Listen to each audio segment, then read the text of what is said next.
Emiliano Fabris, quien es el actual secretario de Finanzas de SUTEBA Bahía Blanca y quien también será candidato a secretario general de SUTEBA seccional Bahía Blanca. Emiliano, Joaquín Morá te saluda, ¿cómo estás? ¿Qué tal, Joaquín? Buen día. Bueno, Emiliano, ya preguntarte cómo se preparan de cara a estas elecciones del 11 de mayo allí en el gremio. Bueno, mira, el punto de partida obviamente es la situación salarial, es decir, esta inflación imparable que estamos teniendo en el país. Bueno, obviamente también hay una inflación mundial, pero bueno, el punto es que en los últimos años el salario ha perdido entre un 20 y 25%. Si a eso le sumás que cobramos cifras en negro, irregularmente, etcétera, etcétera, tenemos, bueno, una situación muy grave desde el punto de vista salarial, y un sindicato es, digamos, la herramienta fundamental para hacer frente a esta realidad. Nosotros entendemos que esta discusión tiene que ser encarada mediante una discusión de todos los afiliados, de todas las bases docentes, para definir qué es lo que tenemos que cobrar por nuestro trabajo, ¿no es cierto? Y sobre esa base, bueno, qué negociación vamos a entablar con el gobierno y demás. Claro. En este punto hay una oposición diametral a lo que actúa la conducción actual provincial del sindicato, que es Roberto Baradel, y que cuestionamos de, bueno, los que integramos la lista provincial multicolor, como es mi caso. Y a nivel local también esto supone, digamos, una intervención fuerte. Hemos tomado medidas, hemos promovido medidas para hacer, digamos, frente a esta situación que entendemos que no es insostenible, ¿no es cierto? Es decir, la inflación nos carcome todos los días el salario y tenemos docentes que están trabajando, digamos, que son pobres, es decir, que oficialmente están por debajo de la canasta básica. Así que bueno, este es un primer aspecto que te quiero destacar porque de nuestra lista, la lista naranja, que encabezo yo, es el problema, digamos, el problema central que entendemos que tiene que abordar decididamente el sindicato, junto a otras cuestiones, digamos, que hacen a las condiciones de trabajo, la infraestructura de las escuelas, reformas que los gobiernos sistemáticamente quieren aplicar y que suponen agravar la situación educativa que tenemos. Por ejemplo, esta propuesta de extender 1 hora la jornada en la escuela primaria.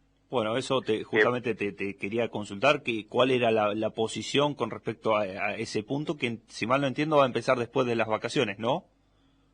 Bueno, mira, el gobierno en principio había dicho que lo quería hacer en el mes de mayo, luego, ahora que después del receso invernal, todavía no fue votado en el Consejo Federal de Educación. Hay que ver qué pasa porque finalmente esto suena a un manotazo de ahogado.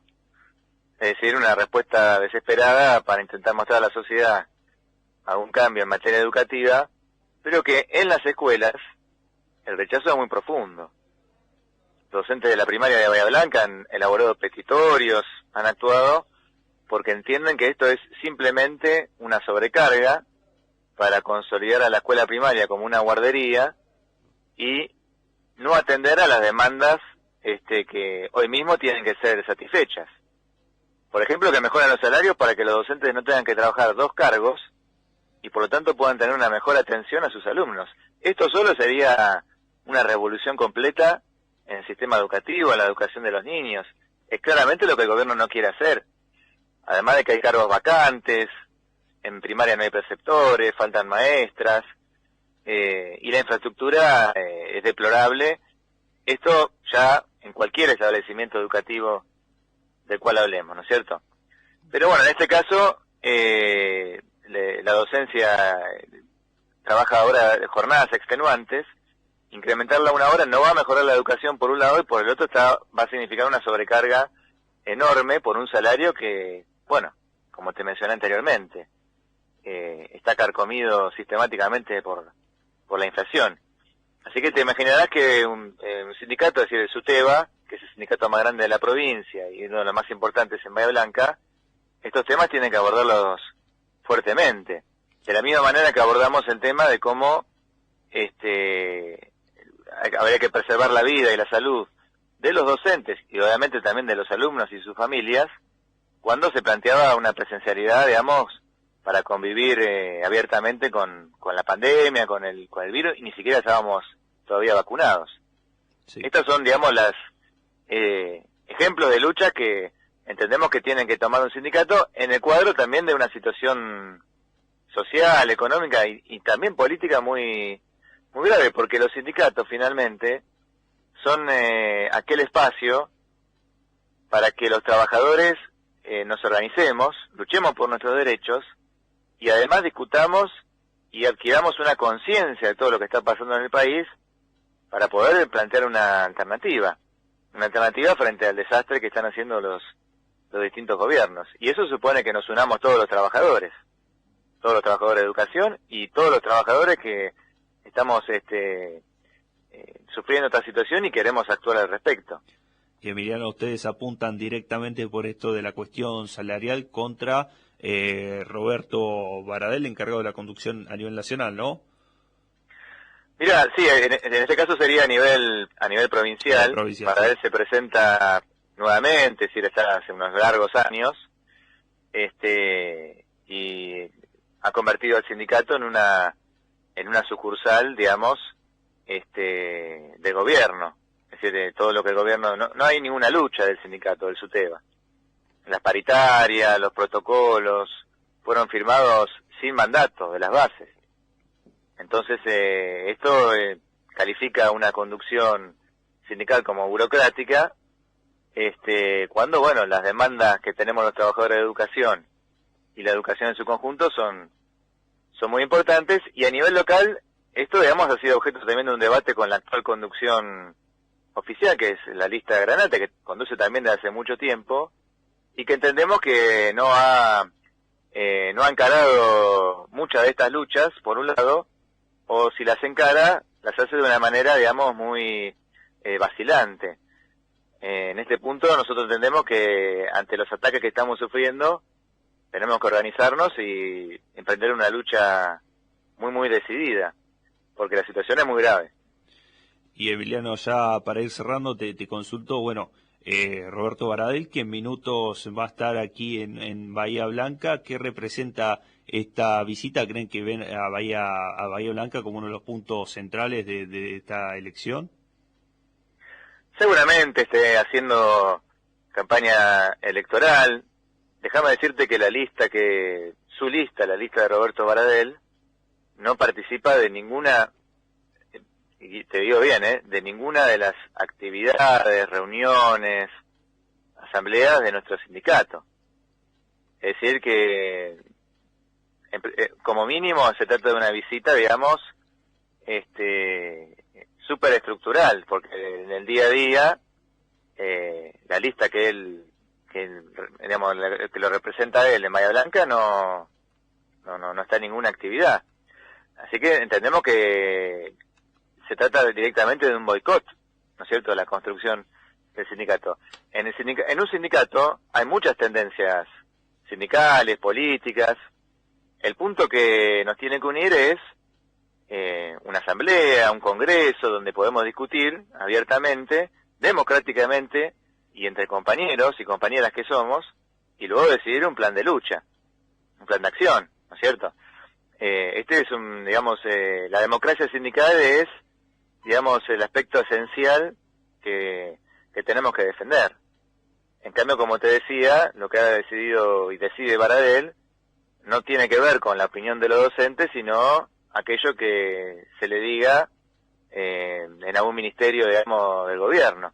Claro. Por lo tanto, la conclusión acá es la necesidad de que los sindicatos sean independientes del gobierno, del Estado y, por supuesto, de las patronales, que en este caso, en el nuestro, es el propio gobierno de la provincia de Buenos Aires. Bien. Emiliano, una última y vinculado a un hecho que ha sucedido en el día de ayer en una escuela, en el colegio La Asunción. Bueno, mencionabas ahí algunas de las cuestiones al principio que tiene que sufrir los docentes y bueno, que han sufrido en el transcurso de la pandemia. Y bueno, un hecho que potencialmente de inseguridad, donde un chico lleva un arma a la escuela. Bueno, ¿cómo han visto esta situación y cómo es el procedimiento para actuar? Bueno, mirá, desde ya que estamos muy preocupados, en las escuelas, mira, en las escuelas hay hechos de violencia por el simple hecho de que la escuela, es decir, y la educación es un fenómeno social. Es decir, si en la sociedad están habiendo determinados problemas, que son los que efectivamente hay, se van a expresar y se expresan sí o sí en la escuela. La escuela no es una burbuja.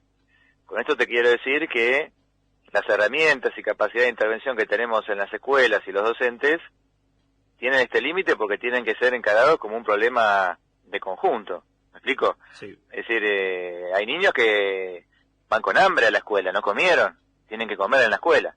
Bueno, en este caso, te tenía que decirte que quisiera esperar un poco más a que se investiguen, digamos, se determinen bien cómo fueron los hechos. Desde ya que la integridad física, mental de los docentes es algo muy importante, y de la misma manera con los alumnos. Es decir, no queremos, digamos, una salida punitivista. Es decir, bueno, nos deshacemos de este alumno, hay que atender a los alumnos, obviamente teniendo en cuenta las circunstancias y los hechos que sucedieron. Pero bueno, la escuela va a encontrar un límite, ¿no es cierto? Acá, por eso te decía antes que nosotros estamos obligados en un punto a discutir grandes problemas, porque de lo contrario no lo vamos a poder, digamos, resolver en la escuela.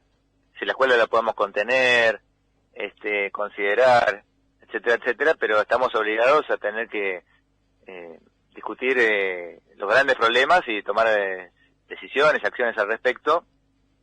Por ejemplo, cómo, digamos, combatimos la pobreza. Claro. Unidos todos los trabajadores, porque te imaginarás que eso es un tema que nos afecta a todos, a nosotros, los docentes, que como te dije antes, muchos de los docentes que inician son pobres, están por debajo de la canasta de pobreza. Y luego nuestros alumnos, sus familias, etcétera, etcétera. Bien, Emiliano, te agradezco la comunicación y los minutos que nos has brindado para aquí, para LU3. No, a vos, muchas gracias, un abrazo. Que tenga buen día. Ahí pasaba entonces la palabra de Emiliano Fabris, actual secretario de Finanzas de SUTEBA seccional Bahía Blanca y bueno, candidato a secretario general en las próximas elecciones de dicho sindicato.